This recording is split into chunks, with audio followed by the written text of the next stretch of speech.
నాగుల వంశ చరిత్ర. కసి మహర్షికి ఇద్దరు భార్యలు.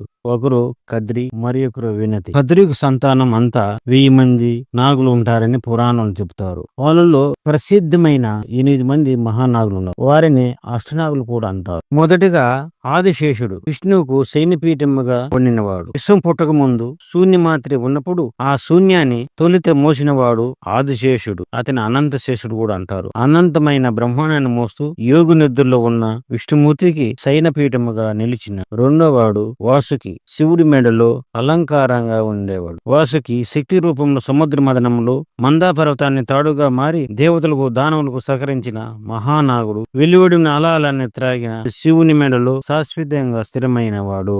మూడోవాడు తక్షకుడు. మహాభారతములో ప్రసిద్ధి చెందిన నాగుడు. ఎర్రటి కళ్ళు, పచ్చని శరీరం కలిగిన వాడు. మహాభారతంలో అర్జునుని కుమారుడు, పరుచుతిని మనవడైన జనమేజయుడికి విరోధి. తక్షకుడు యుద్ధవీరుడు, ప్రతీకారం స్వభావం కలిగిన వాడు. నాగలోకాన్ని కాపాడడానికి కఠినంగా వ్యవహరిస్తాడు. నాలుగో అతను కరకుటుకుడు. నలునికి శాపం ఇచ్చిన పాము. నలుపు ఎరుపు బలమైన శరీరం కలిగిన వాడు. పద్ముడు నాగలోకములో స్వర్ణ ప్రసాదములు నిలిచిన వాడు. గులాబీ బంగారు పద్మ రూపంలో ఉన్నవాడు.